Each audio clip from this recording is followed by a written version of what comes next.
الحمد لله الذي هدانا لهذا وما كنا لنهتدي لولا أن هدانا الله. اللهم صل على محمد وبارك وسلم. أما بعد، أعوذ بالله السميع العليم من الشيطان الرجيم من همزه ونفثه ونفثه. بسم الله الرحمن الرحيم. قد أفلح المؤمنون الذين هم في صلاتهم خاشعون. صدق اللہ. حضرات محترم،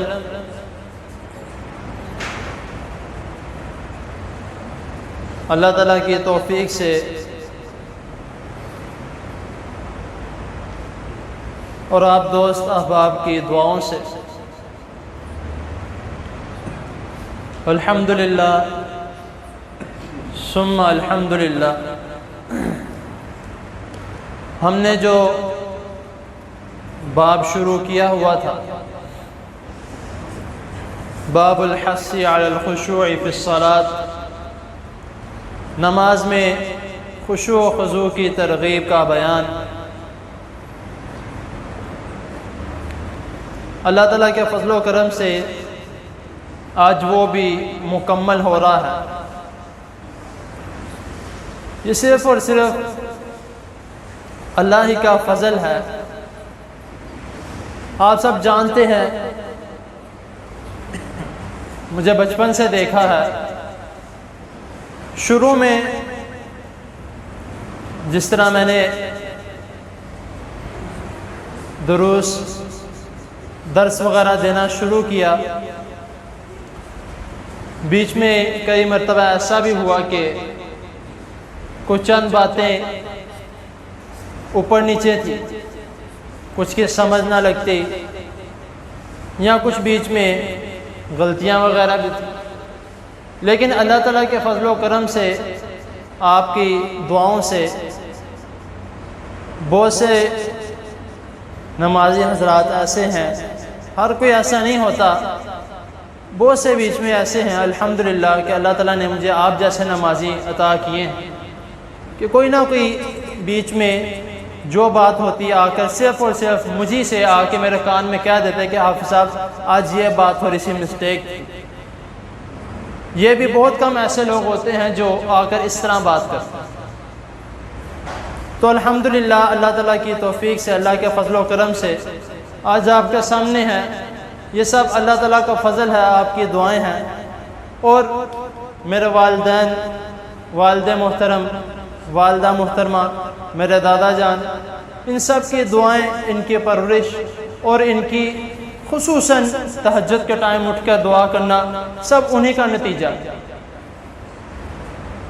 تو جو آپ کے سامنے میں نے سب سے پہلے نخبۃ الحدیث مکمل کی، اب بلوغ المرام اس کا بھی ماشاءاللہ الحمدللہ 300 احادیث مکمل ہو چکی ہیں. تو جو مختصر سا جو آج باب الحث علی الخشوع فی الصلاۃ، خشوع خضوع کی ترغیب کا بیان کو جو تکمیل ہے، وہ بھی انشاءاللہ تعالی چند باتیں کر کے میں مکمل کرتا ہوں. میں نے ابھی شروع میں جو آیتیں دو تلاوت کی ہیں سورۃ مؤمنون کی 18واں سپارہ، کہ اللہ تعالیٰ فرما رہے ہیں قد افلح المؤمنون الذین هم فی صلاتهم خاشعون، کہ کامیابی پانے والے لوگ، مومن جو ہیں، وہ لوگ ہیں الذین هم فی صلاتهم خاشعون، جو اپنی نمازوں میں خشوع خضوع پیدا کرتے ہیں. اب ایک بہت ہی اچھی بائیں ہیں، انہوں نے کل ایک بات کہی تھی کہ نماز میں اگر آ کے ہم خشوع خضوع پیدا کرنے کی کوشش کریں، وہ تب ہی ہو سکتا ہے جب ہم شروع سے خشوع خضوع پیدا کریں. یعنی کس طرح کہ اگر ہم گھر سے وضو کر کے نکلتے ہیں، سب سے پہلے وضو اچھی نیت کے ساتھ، دل صاف ہو اور وضو کا طریقہ خوبصورت ہو، یعنی کہ وضو کے اعضاء مکمل دھلے ہوئے ہوں، مکمل طریقے سے پانی لگا ہوا ہو. سب سے پہلا آپ کا جو پوائنٹ ہے وہ یہاں پہ مکمل ہو جاتا ہے. آپ کا وضو مکمل ہے تو ظاہری سی بات ہے گھر سے مسجد تک آنے تک آپ کا جو قدم با قدم آپ چلتے آ رہے ہیں، گناہ معاف کیے جا رہے ہیں، وہ جو آپ نے صرف اور صرف وضو کیا ہے اس کا بہت بڑا عمل ہے اور بہت بڑا ثواب. پھر آتے ہیں مسجد میں آ کے جب وضو ظاہری سی بات ہے مکمل ہے، انسان پاک صاف ہے، پاکیزہ ہے، اللہ تعالیٰ پاکیزہ لوگوں سے محبت کرتے ہیں، تو ظاہری سی بات ہے شیطان قریب نہیں آئے گا۔ تو جب ہم نماز پڑھنے کے لیے اللہ اکبر تکبیر تحریمہ پڑھیں گے، نماز شروع کریں گے، تو پھر نماز میں بھی ہمارا دھیان صرف اور صرف اللہ تعالیٰ کی طرف ہوگا، تب بھی شیطان ہمارے قریب نہیں آئے گا۔ جب ہم نماز کے شروع میں یہ اپنا مائنڈ بنا لیں گے کہ یار کہ نماز میں میرے سے کوئی غلطی نہ ہو جائے، یا نماز میں میرا دھیان ادھر چلا جائے گا، آپ صرف اور صرف نماز شروع کریں، صرف اللہ تعالیٰ کو سامنے رکھ کے نماز شروع کر دیجئے۔ تو جب ہم نماز شروع کر دیں گے تو انشاءاللہ تعالیٰ جس طرح ہم نماز پڑھتے جائیں گے اور جتنا نماز کے اندر ڈوبی جائیں گے تو ہمارے قریب شیطان نہیں آئے گا، اور جب شیطان ہمارے قریب نہیں آئے گا تو ہماری نماز میں بھی خلل پیدا نہیں ہوگا۔ یہ بہت ہی خوبصورت ایک بات ہے۔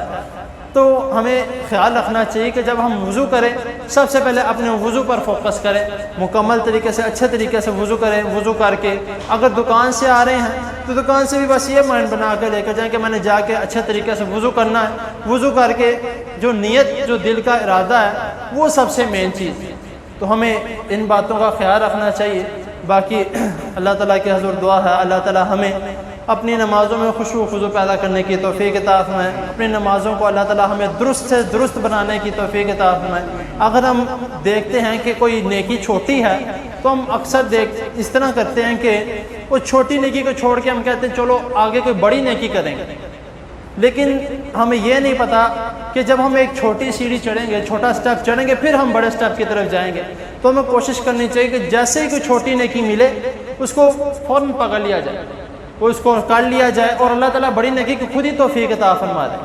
آپ گھر سے وضو کر کے نکلیں، چھوٹی نیکی ہے، نماز پڑھنے کے لیے آئیں، یہ ایک بہت بڑی نیکی ہے۔ تو اسی لیے گناہ بھی اسی طرح ہی ہے۔